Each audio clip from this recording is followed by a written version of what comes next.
5월 3일 부활절 제5주 주일예배 시작하겠습니다. 찬송가 38장 예수 우리 왕이여 찬양하시며 인내하시겠습니다.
찬송가 218장 내 마음과 정성을 다하여 찬양하겠습니다.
그 외아들 우리 주 예수 그리스도를 믿사오니 이는 성령으로 잉태하사 동정녀 마리아에게 나시고 본디오 빌라도에게 고난을 받으사 십자가에 못 박혀 죽으시고 장사한 지 사흘 만에 죽은 자 가운데서 다시 살아나시며 하늘에 오르사 전능하신 하나님 우편에 앉아 계시다가 저리로서 살자와 죽은 자를 심판하러 오시리라.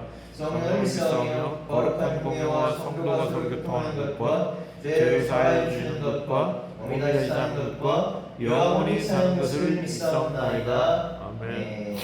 교동문 79번 요한복음 15장입니다. 제가 먼저 읽겠습니다. 나는 포도나무여 너희는 가지라. 그가 내 안에 내가 그 안에 거하면 사람이 열매를 많이 맺나니 나를 떠나서는 너희가 아무것도 할 수 없으리라.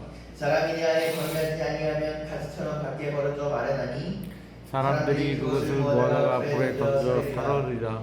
너희가 내 안에 거하고 내 말이 너희 안에 거하면 무엇이든지 원하는 대로 구하라. 그리하면 이루리라.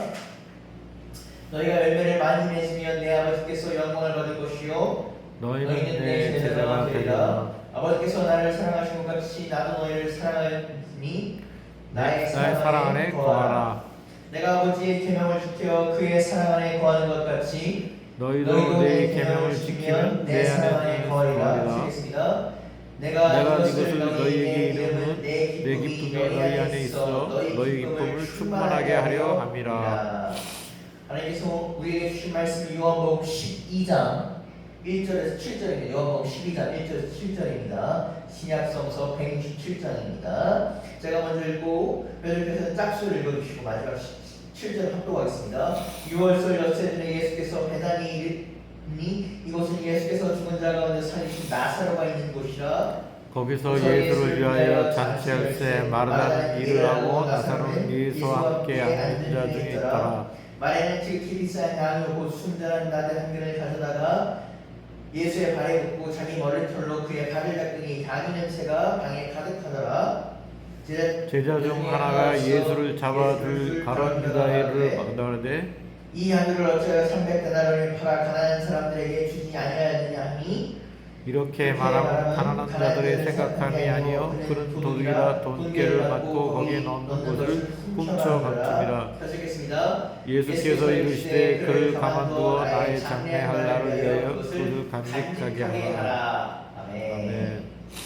우리 지난 시간 죽은 나사로를 살리신 예수님의 기적을 살펴봤습니다. 오늘 본문은 지난 시간 본문에 이어지는 본문입니다. 우리에게 매우 친숙한 본문인데 마리아가 예수님의 발에 향유를 부은 사건입니다. 우리는 흔히 이 사건을 마리아의 헌신, 큰 봉사 정도로 치부하고 넘어갑니다.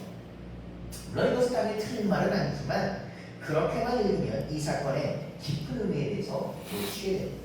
본문을 이해하기 위해서는 사건이 일어난 배경부터 먼저 살펴봐야 합니다. 본문의 12장에 그 마리아가 향유를 부은 사건은 앞서 11장 나사로의 죽음과 부활 다음에 이어지는 일입니다. 그러므로 이는 필연적으로 나사로의 부활, 넓게 보면 마르다의 집에 임한 예수님의 기적과 관련이 있다라고 얘기할 수 있습니다. 요한복음 12장은 6월절 엿새 전에 예수께서 베다니 이르니 이곳은 예수께서 죽은 자 가운데 살리신 나사로가 있는 곳이다 라고 설명하면서 시작을 합니다. 이는 뭐냐면 12장에 벌어질 일이 필연적으로 11절에 나사로의 부활과 관련이 있다는 것을 보여주는 겁니다. 예수님은 이전에 수많은 기적을 보이셨는데 본 시점, 이번 나사로를 살린 시점으로는 가장 큰 기적이 뭐냐면 이 죽은 자, 나사로를 살린 사건입니다. 여러분, 죽은 자를 다시 살린다.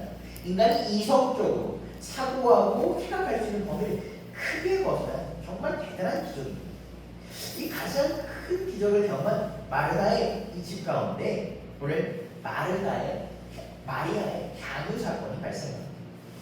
2절에서 보면 예수님을 위하여 잔치를 했다는 내용이 나오는데 이 마르다가 분주히 준비했다는 내용을 보게 되면 이것은 나사로를 살린 분을 감사하여 이 삼남매가 예수님을 대접하는 자리, 예수님을 대접하는 그런 잔치 자리라고 보시면 되겠습니다. 나사로는 예수님과 함께 식탁에 앉아 있습니다. 며칠 전까지만 이 사람이 있던 곳은 무덤입니다. 이 사람은 지금 예수님과 앉아 있으면서 그가 예수님과 함께 한다는 자체가 그가 부활했다는 증거입니다. 그런 와중에 마리아가 매우 특별한 행동을 합니다. 요한복음 12장 3절 읽겠습니다. 마리아는 지극히 비싼 향유 곧 순전한 나드 한 근을 가져다가 예수님의 발에 붓고 자기 머리털로 그의 발을 닦으니 향유 냄새가 집에 가득하더라. 마리아는 향유를 가져다가 그 옥합을 깨고 그것을 예수님의 발에 부어 자기 머리카락으로 같습니다. 성경에서 이 마리아의 향유를 어떻게 묘사하냐면 지극히 비싼, 순전한, 나드한 근이라고 묘사하는데 이것은 마리아의 향유가 단순한 그냥 향유가 아니라 아무것도 혼합하지 않는 그 순전한, 순수한 향, 매우 값이 비싼 향유라는 것을 보여줍니다. 여기서 보게 되면 이 뒤에 이어진 말에 300데나리온이라는 단어가 나오는데 이 1데나리온이 오늘 따지면 그 노동자의 일당 정도의 해당됩니다. 그러니까 오늘 따지면 대충 한 9만 원, 뭐 조금 많으면 10만 원 이렇게 됩니다. 그러니까 이거 300데나리온이니까 300일을 모은 제품이니까 오늘 현대 단위로 단순 환산하자면 한 3천만 원. 여러분 이것은 그냥 단순한 환산입니다. 그러니까 여러 가지 가치를 고려하면 사회적 가치와 여러 가지 가치를 고려하면 3천만 원을 훌쩍 넘는 아주 매우 고가의 제품입니다. 근데 여러분 우리가 여기서 이상한 점을 하나 발견합니다. 우리가 지난 시간 봤을 때 이 3남매가 살던 곳이 어딘지를 살펴봤습니다. 3남매가 살던 곳은 이 이스라엘에서 상대적으로 외진 곳으로 가는 갈릴리, 상대적으로 발전이 더진 곳을 봤던 갈릴리였고 이 갈릴리 중에서 선생님과 살던 곳은 베단, 가난한 사람들이 사는 곳이라고 이름 붙여진 그 베단입니다. 여러분 그런 사람들이 어떻게 이렇게 비싼 3천만 원짜리 향유를 가질 수 있겠습니까? 우리가 지난 시간에 봤듯이 나사로는 평상시에도 건강이 그리 건강하지 못한 사람이었습니다. 여러분 생각해 보십시오. 부모도 여였고 3남매 가난한 곳에 살면서 심지어 남자 형제는 건강도 안 좋은데 이들이 어떻게 이 300데나리온짜리 향유를 살 현금이 갑자기 있었겠습니까? 과연 이 비싼 향수는 무엇입니까? 여러분 향유라는 것은 식물에서 추출한 농축된 향이라는 오일입니다. 향수인데 여러분 향수인데 그 향수가 기름이고 아주 매우 좋은 향이 난다고 생각하기 때문에 지금 여기서 마리아가 갖고 있는 이 300데나리온짜리는 아주 매우 비싼 제품입니다. 그 당시 고대 근동에서 이렇게 비싼 향을 언제 쓰였냐면 왕이나 제사장이 즐겨야 됩니다. 혹은 장례식 때 매우 귀한 손님을 대접을 마지막으로 보다 신부가 결혼식 지참으로 갔다고 합니다. 마리아는 평민입니다. 오히려 평민 이하의 사람이니까 이 여자가 뭐 즉위식을 준비할 일은 없을 테고 이들이 이미 부모를 떠나보냈으니 이런 장례를 위해서 이런 향유가 당장 필요하지는 않았을 것입니다. 만약 나사로를 위해 쓰려고 했다면 이미 그 시신을 매장했을 때 그때 향유를 발랐던가 혹은 그가 갑자기 병이 악화되어 죽었으니 이 비싼 향유를 구매할 시간적 여유가 많지 않았을 것입니다. 여러분 요즘이야 여러분 우리가 쿠팡이라고 하는 게 있으니까 다음날 배송이 오지만 이 당시에 물건이 귀중품을 구한다는 것은 꽤 시간이 걸리는 일입니다. 아까 말씀드린 것처럼 이 3남매가 사는 곳은 가난한 동네입니다. 그러므로 이렇게 3천만 원을 쓸 만한 귀한 손님 방문할 확률은 적습니다. 더군다나 이들이 이 3천만 원을 언제든지 현금화한다? 이것은 거의 어려운 일입니다. 그럼 이 상부가 뭐에 대한 목적이었겠습니까? 성경학자들은 이 3천만 원이 마리아가 결혼을 위해서 평생 걸쳐 모아는 지참금 형식의 단위였을 것이다. 요즘도 여러분 물가가 많이 올라서 이 혼수는 뭘로 할지 모르겠다고 합니다. 옛날에는 혼수 1억 정도 많이 했는데 요즘 여러분 집값이 너무 비싸지니까 요즘 반반 결혼 많이 한다고 그러죠. 마리아는 부모가 안 계셨기 때문에 돈이 조금씩 모았을 것입니다. 이 3남매의 나이가 정확한 기록은 없기 때문에 우리가 알 수는 없다. 추측으로 마르다 첫째라고 제가 지난 시간 아마 첫째라고 예상이 되는 마르다는 20대 후반에서 30대 초반. 이 마리아와 나사로가 둘 중 누가 이제 둘째인지 셋째인지는 이제 정확히 알 수 없지만 20 초반에서 한 20 중후반까지로 추측이 됩니다. 제가 지금 말씀드린 것처럼 개혁계에서는 나사로를 가리켜 오라버니라는 표현을 사용했으므로 나사로가 첫째라고 우리가 흔히 알고 있었으나 영어 성경에는 우리가 그런 언급 없이 그냥 brother라는 표현을 사용했고 이 3남매의 집을 가리켜 마르다의 집이라고 명명한 것보다 첫째는 마르다의 확률이 높습니다. 다시 돌아가서 2000년대 당시 고대 근동 지방에는 여러분 조언을 통해서 있습니다. 여자는 15살에서 18살이면 결혼을 해야 합니다. 불행하게도 마르다의 경우는 이 집안 형편이 어렵고 책임져야 될 동생들이 밑에 2명이나 있습니다. 거기다 남자인데 나사로는 결혼 어때요? 몸이 약했을 겁니다. 그러니까 결혼하는 게 어려웠어요. 이 여인은 29반에서 30초가니까 이미 결혼하기는 많이 늦은 상태. 마리아는 어떻습니까?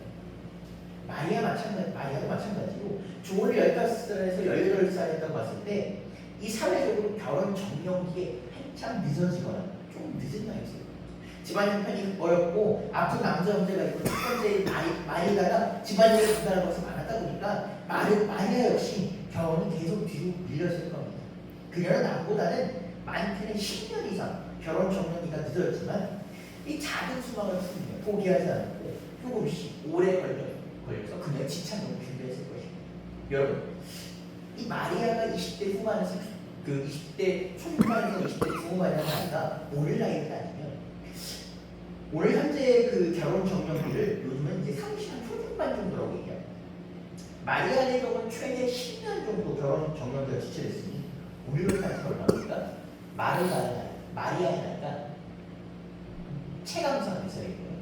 요즘으로 따지면 40 전후. 요즘이야 시대가 바뀌었으니까 40 전후의 사람들도 여러분 40 같지 않고 30대 같다고 인정도 있고 재산도 있고 많이 하지만 혹은 또 결혼 안 하기도 하지만 요즘은 어떻습니까? 옛날에 고대 근동지방에서 여러분 20 중후반이면 결혼 정년기가 많이 지나갔어요. 그럼에도 불구하고 그녀는 그 돈을 계속 모으며 향유를 마련했을 겁니다. 그렇게 그녀가 자신의 한평생을 모은 그 향유, 누군가가 허망되다고 말할 수 있는 그 작은 희망을 그녀가 어떻게 합니까? 오늘 예수님께 모르드립니다. 예수님의 발에 쏟은 그 향유는 마리아의 미래입니다. 마리아의 희망입니다. 마리아의 전부입니다. 당시 최고 향유는 매우 고가였기 때문에 정말 특별한 일이 아니라 조금씩 덜어 사용했는데 마리아는 어떻습니까? 한 번에 쏟아붓습니다. 전체 그 향유 옥합을 깨어 전부 다 드립니다. 그녀는 나사로를 살리신 예수님에 대한 감사함으로 부활을 경험한 기쁨으로 자기의 전부를 예수님께 내어드립니다. 마리아가 평생을 모아온 향유를 볼 수 있던 것은 이제 그녀가 자기가 삶에서 예수님이 가장 귀하다는 것을 알았기 때문입니다. 그것이 부활을 잘하는 사람들의 자연스러운 반응입니다. 부활을 아는 사람들을, 부활을 경험한 사람들은 생명이신 예수님 앞에 모든 것을 드린 것입니다. 반면 그곳에 한 사람, 가룟 유다가 입을 열어 그녀를 타박합니다. 요한복음 12장 4절에서 6절을 읽겠습니다. 제자 중에 하나로서 예수님을 잡아줄 가룟 유다가 말하되 이 향유를 어찌하여 300데나리에 팔아 가난한 자들에게 주지 아니하였느냐. 이렇게 말하면 가난한 자들을 생각함이 아니오 그는 도둑이라 돌꾀를 맞고 거기 있는 것을 훔쳐가미러라. 유다를 이해하기 위해서는 그의 배경을 잠깐 살펴보아야 합니다. 당시 예수님의 제자들은 대부분 갈릴리 출신의 어부들이었습니다. 많이 배우지 못한 사람들이 있습니다. 우리가 자주 얘기하는 그 무식쟁이 베드로, 그 베드로는 사실 환영교육을 받는 사람입니다. 그러면 예수님의 제자들이 제가 항상 얘기해요. 중상위권 정도의 지위를 갖고 있었고 당시 이스라엘 군들 전체를 봐도 평균 정도는 되는 지식 사람입니다. 근데 유다라는 사람은 어떠냐면 그는 좀 예수님의 제자들이 좀 똑똑한 사람이었어요. 그는 세리였는데 여러분 세리는 지금으로 말하면 로마 제국을 위해 일하는 유대인 출신의 세금 징수원입니다. 이들은 이스라엘에 속한 것이 아니라 우리가 그 일제시대 때 친일파들이 일본을 위해 일했던 것처럼 로마를 위해 일하는 그 헬라어를 할 줄 아는 유대인이었습니다. 그러니까 요즘 말로 따지면 단순히 세금을 넣는 사람이 아니라 우리로 따지면 그 당시에 친일파 순사들이죠. 그 일본을 위해 일하는 그 친일파 순사들과 같은 사람들이었습니다. 이들은 전국자 로마를 위해 일하며 당시 대부분의 헬라인들이 헬라어를 할 줄 몰랐지만 그들은 헬라어를 할 줄 알았습니다. 그렇기 때문에 로마의 이름을 빌려서 유대인들을 속여서 이득을 받습니다. 이들은 어떻게 이득을 받냐면 예를 들어 이 유대인들이 로마에 지불할 세금이 한 20%라면 뭐라고 얘기하면 여기 지금 서류를 봐봐. 뭐라고 써있어? 50% 세금 내라고 얘기합니다. 유대인들은 대부분 헬라어를 몰라요. 요즘에 여러분 시대가 많이 발전해서 뭐 외국어를 한두 개씩 하는 사람들이 많지만 누구도 지금 옛날 어르신들 뭐라 합니까? 외국어 아우 참 똑똑한 사람이라고. 이 당시에 헬라어 보니까 엄청 지식. 일반 대중들 헬라어 할 줄은 모릅니다. 그러니까 문서 들이대면서 야 50% 내려라고 얘기해요. 그러니까 유대인들이 뭐라고 합니까? 여기 뭐가 지장 찍혀있지. 이 똑똑한 애가 50% 내라고 했지. 50% 내는 겁니다. 그러면 이 사람들이 어떻게 합니까? 남은 20%를 뭐만 주고 30%는 자기가 가진 폭리를 취하는. 그러니까 우리로 따지면 정말 친일파 순사 같은 사람. 그래서 로마에 붙은 민족의 배신자였습니다. 그렇기 때문에 그들은 경제적으로 매우 부유했지만 사회적으로는 매우 천시받았습니다. 그래서 그들은 얼마나 천시받았냐면 그들은 항상 창녀와 세리로 엮였습니다. 근데 예수님은 항상 뭐라고 표현합니까? 세리와 창녀의 친구들이라고 하죠. 이게 뭐냐면 굉장히 사회적으로 손가락질 받는 사람. 그래서 이 유대인들은 이 세리와 창녀랑 같은 식탁에 밥을 먹지 않았어요. 아이러니하게도 이들은 유대인들 사이에서는 상대적으로 매우 배웠기 때문에 계산이 매우 빨랐습니다. 유다는 그런 사람입니다. 그래서 누가 제자들 가운데 뭡니까? 공동체, 돈교회를 갖고 있어요. 우리가 유다라는 사람이 예수님을 배신한 사람이기 때문에 그저 나쁜 사람이라고 생각하는데 여러분 어느 집단에 돈교회를 만든 사람은 어떻습니까? 나름 어때요? 머리가 잘 돌아가요. 그 사이에서는 나름 이 사람이 그런 걸 떠나서 나름 이 사람이 돈 관리는 잘하겠다라는 그런 신뢰가 있는 사람. 그 가장 계산이 빠른 사람에게 재정을 맡깁니다. 그런 유다인들의 이 300데나리온짜리 향유가 예수님의 발에 쏟아지는 장면이 들립니다. 그 향유의 값어치를 정확히 알았습니다. 유다는 그렇게 얘기합니다. 300데나리온. 그러니까 즉시 계산을 합니다. 그러면서 마리아에게 얘기합니다. 너같이 무식한 여자가 이 향유의 가치를 아는 그것을 팔면 얼마나 수많은 가난한 사람들을 살릴 수 있지 않겠느냐라고 얘기합니다. 여러분, 굉장히 논리적입니다. 굉장히 합리적입니다. 사실 어떻게 보면 마리아의 행동보다 이 유다가 얘기하는 말이 훨씬 합리적입니다. 그런데 그의 말은 거짓입니다. 그는 가난한 사람들이 생각하는 것처럼 들렸지만 그렇지 않습니다. 만약 우리가 그 자리에 있었다면 그 자리에 있는 사람들이었다면 유다의 말이 맞는데 라고 생각할 수 있지만 그는 사실 뭡니까? 가난한 이들의 살인 데는 관심이 없고 사사로운 욕심을 채우고 그 예수님을 배신한 자이기 때문에 탈을 있는 도둑이었기 때문에 그것을 뭐야? 가로챌 생각을 하고 있었어요. 그는 그 300데나리온이라는 금전적 가치를 보았지만 마리아라는 여인이 왜 그 향유를 내는지를 알지 못했어요.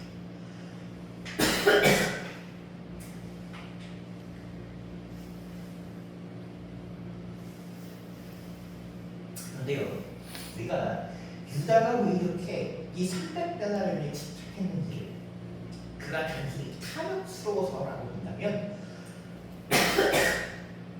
이는 너무 가볍게 보는 것입니다.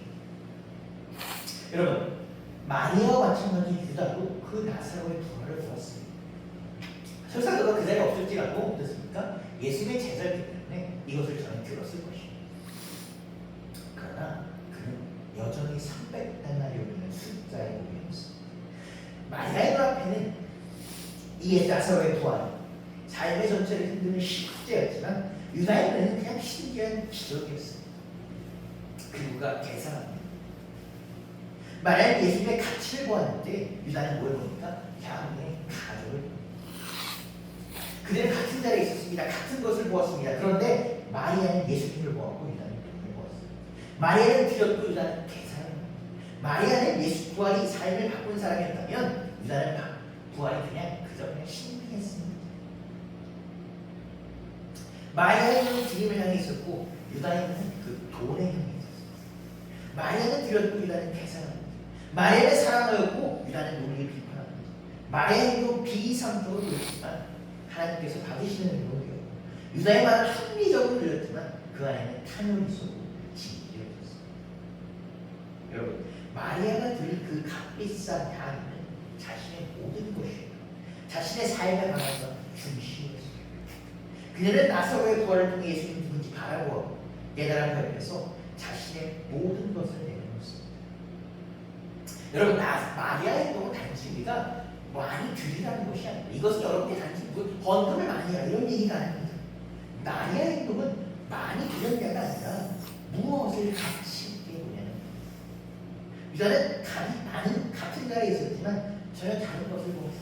그 당의 가격을 보았어요. 같은 사건을 보고도 한 사람은 계산을 하고 다른 사람은 깨달았습니다.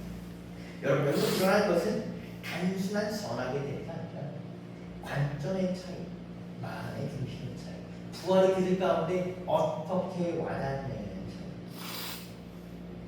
여러분, 신앙은 네가 무엇을 가장 귀중히 여기냐. 만약 예수님을 통해 생명을 보았고 참된 가치가 무엇인지 알았습니다. 그래서 그냥 있는 것처럼 보이는 선택을 했지만 실제로 그는 가장 본질적인 것을 부자였습니다. 반대로 유다는 얻는 것처럼 보였지만 가장 중요한 것을 그는 결국 배신이라는 사람으로 살아갑니다. 사랑하는 성도 여러분, 우리는 삶 속에서 끝없이 같은 질문을 합니다. 우리의 보이는 가치에 반응하며 살아갈 것인가? 예수님을 아는 그 가치에 우리의 삶을 바랍니다. 마리아처럼 주님을 기쁨이 우리의 성격을 바꾸는 자리까지 나아갑니다. 비로소 우리의 삶에도 향처럼 예수님의 앞에 의미 있는 향기로 되어지게 됩니다. 그 향기가 여러분 집안을 가득했고 예수님을 가장 귀하게 여기는 삶은 우리의 삶을 바꾸고 우리의 주를 변화시키는 그 은혜로 남게 됩니다. 그 유다의 말을 들은 예수님께서는 그의 말에 진리를 하십니다. 그리고 마리아를 제지하지 말라고 말씀하십니다. 요한복음 12장 7절 읽겠습니다. 예수께서 이르시되 그녀를 가만히 두어 나의 장래할 날을 위해 그것을 간직하게 하라. 원문의 뉘앙스를 살리자면 그녀를 내버려 두어라, 그녀를 방해하지 말라. 우리가 가만히 두어라는 건 잠깐 수동적인 느낌이 나는데 이 원어에서는 적극적으로 그녀를 내버려 두어라, 그 적극적으로 그녀가 하고 싶은 대로 하게 놔둬라라는 것입니다. 예수님은 유다의 말에 저는 동의하지 않겠습니다. 유다의 말을 반박하지도 않고 그냥 막으셨습니다. 그것을 말의 행동을 방해하는 것이 잘못된 일이라 선포하십니다. 사실 마리아는 전혀 예상하지 못했지만 예수님께서는 마리아의 향유 사건 6일 후에 예루살렘으로 입성하시고 그 주 금요일에 유월절을 앞두고 유대인들에게 체포되어 돌아가십니다. 마리아가 드린 향유는 예수님 생전에 그녀가 그녀 인생 예수님께 드린 처음이자 마지막 전부가 되었습니다. 성경은 이후 마리아를 포함한 이 3남매에 대한 추가적 설명을 하지 않습니다. 여기서 끝입니다. 그런데 우리가 기독교 전승을 보게 되면 이 3남매가 후에 예수 이름을 전하는 선교하는 삶을 살았다고 전합니다. 나사로의 부활 사건은 예수님께서 행하신 큰 기적인데 성경은 고인들에 관하여 추가적으로 진술하지 않고 침묵하는 그녀가 향유를 통하고 향유를 통해 부활을 이해하고 가능하기 때문입니다. 성경은 그녀의 이혼 행동보다는 구구절절한 말 없이 그녀의 그 향유를 드린 단 한 번의 사건으로 그녀를 영원한 신앙의 기준점으로 합니다. 예수님께서는 그 마리아의 향유에 대해서 이렇게 말씀하십니다. 마가복음 14장 9절 읽겠습니다.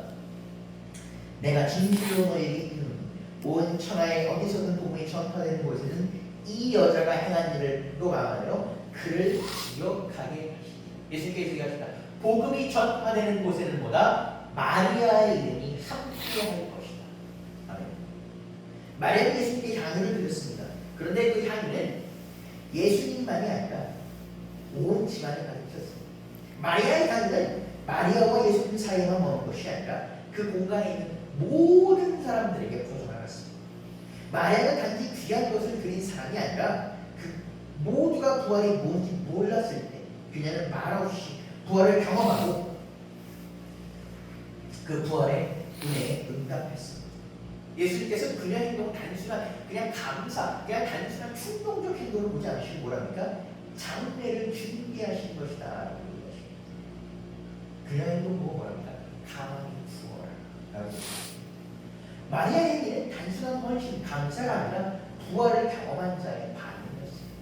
그래서 그녀의 향유는 단순한 감정 표현이 아니라 이렇게 얘기하는 것입니다. 나는 주님을 이렇게 이해합니다. 여러분, 마리아는 유다의 말처럼 그렇게 많이 배운 여인이 아니었습니다. 남들이 볼 때는 그 무식하고 그냥 별 볼일 없고 그냥 돈 없는 여인이었습니다. 그 여인이 오늘 그 향유를 드리는 거예요. 나는 부활을 경험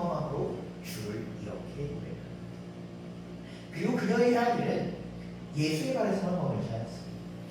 그 향기는 집안 가득히 퍼졌습니다. 참된 믿음은 여러분 개인의 관계에서 끝나는 것이 않습니다. 참된 믿음은 보이지 않지만 영향력으로 끝납니다. 예수를 바로하는 사람의 삶이 여러분 어떻습니까? 말하지 않아도 드러내 보이지 않아도 그 주변에 퍼져나가는 향기가 됩니다. 마리아는 많은 말을 하지 않았습니다. 설명을 하지도 않았고 논쟁이 이어지지도 않았습니다. 그녀가 행동은 단지 그저 향유를 계속 드렸습니다. 그리고 그 향유를 계속 드리는 행동은 2000년이 지난 지금까지도 기억되고 있습니다. 왜? 그녀가 값비싼 향유를 드렸기 때문이 아니라 부활이란 그 본질적인 의미를 이해했기 때문입니다. 사랑하는 성도 여러분, 신앙은 얼마나 많은 일을 했는가로 대변되지 않습니다. 신앙은 예수를 바로 알고 그의 십자가 앞에서 어떻게 반응하는가로 드러납니다. 마리아는 미래를 계산하지 않았습니다. 사람들이 손가락질하고 평가하는 것 두려워하지 않았습니다. 마리아는 앞으로 닥칠 미래에 대해서도 걱정하지 않았습니다. 마리아는 단 하나, 예수님이 누군지 아는 자리에서 그 부활의 경험을 통해 그가 반응합니다. 그 결과 그녀의 삶은 단 한 번의 사건도 영원히 기억되는 그 믿음의 기준점입니다. 오늘 여러분들에게 동일한 질문이 주어집니다. 나는 예수의 십자가를 알고 얼마나 아는가? 나는 단순히 아는가? 이것이 내 마음의 바람입니다. 아니면 그 앞에서 반응하고 살아갑니다. 신앙은 여러분 언젠가를 준비하는 사람이 아니라 마리아처럼 지금 알아보고 반응하는 사람을 위한 것입니다. 여러분 마리아는 부활을 교육받은 사람이 아닙니다. 마리아는 여인이었고 그렇게 별볼일 없는 사람이었기 때문에 회당교를 받지 못했고 여러분 그렇게 많이 배우지 못했습니다. 그러나 그녀는 어떻습니까? 부활을 경험했고 그 경험이 그녀의 삶을 달라지게 했습니다. 그녀는 믿는 것을 멈추지 않았고 여러분과 드리는 것, 그녀의 삶에 가면 그쪽으로 트는 것으로 나아갔습니다. 그리고 그 드림이 여러분 2000년이 지금 지금까지 우리에게 기억됩니다. 마리아처럼 말보다는 깊은 이해, 설명보다 분명한 반응으로 마리아처럼 예수님을 바로 알고 바로 반응하는 삶이 여러분 가운데 그리고 저 가운데 우리 모두에게 함기를 주님으로 축복합니다. 네, 기도하시겠습니다. 사랑의 주님, 우리를 위해 모든 것을 내어주신 주님의 십자가가 기억합니다. 마리아가 값비싼 향유를 아낌없이 부어드렸던 것처럼 우리의 삶 또한 주님께 내어드려 하옵소서. 주여, 우리의 신앙은 계산하는 신앙이 되지 않고 사랑으로 반응하는 신앙이 되게 하여 주옵소서. 세상의 기준과 사람들의 시선이 아니라 주님 한 분을 바라보게 하시고 주님이 기뻐하는 삶을 살게 하여 주옵소서. 여러분 부활의 기쁨을 우리가 아는 사람들처럼 부활의 기쁨을 체험하는 사람들처럼 우리의 시간과 물질과 마음을 주님께 드리는 삶을 살게 하여 주옵소서. 우리의 삶의 방향을 주께로 틀어 주옵소서. 예수 그리스도의 이름으로 기도드립니다. 네. 찬송가 314장 내 구주 예수를 더욱 사랑 찬양하시겠습니다.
내 구주 예수께 더욱더 나아가게 하여 주옵소서.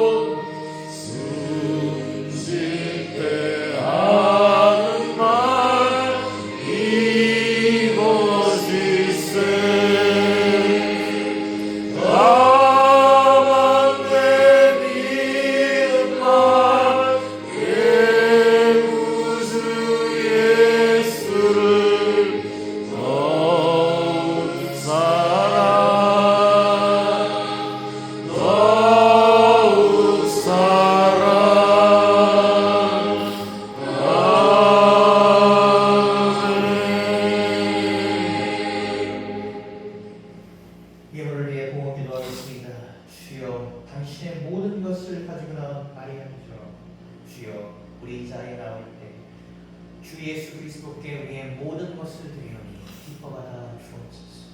우리 한 주간 있었던 기쁨도, 우리 한 주간 있던 슬픔도, 우리 한 주간 있던 고민거리도, 우리 한 주간 있던 기도 제목도 주 앞에 드리오니 주여 받아 주옵소서. 주여 우리 드릴 때에 주님께서 우리를 위하여 한 주 보살펴주신 알기 감사의 힘을 또한 드리오니 주여 이 또한 받아 주옵소서. 주여 예물을 드린 손길 가운데 주님께 감사의 기도를, 주님께 슬픔의 기도를, 주님께 우리 아픔의 기도를 같이 드리오니 주여 받아 주옵소서. 주여 세상 어느 것도 우리가 이룰 수 없사오니 주께 드리오니 주여 들어주옵소서. 주여 응답하여 주옵소서. 주여 귀 기울여 주옵소서. 마리아가 기쁨으로 슬픔을 이기고 그녀가 기쁨으로 나와 자기를 들었던 것처럼 우리 가운데 그 전부를 드리는 기쁨, 우리 가운데 그로 인한 기쁨이 임할 수 있도록 주여 이끌어 주옵소서. 자, 예수 그리스도의 이름으로 드렸습니다. 네. 주기도문으로 주일을 마치겠습니다. 하늘에 계신 우리 아버지여, 이름이 거룩히 여김 받으시며 나라의 마음이며 뜻이 하늘에서 이루어진 것 같이 땅에서 이루어지이다. 오늘 우리에게 양식을 주시옵고 우리가 우리에게 죄 지은 자를 사하여 것 같이 우리를 사하여 주시고 우리를 시험에 하지 마시옵고 다만 악에서 구하시옵소서. 나라와 권세와 영광이 아버지께 영원히 있사옵나이다. 아멘. 예배를 마쳤습니다. 이번 한 주 주님께서 함께 하시는 여러분 되시기를 바랍니다.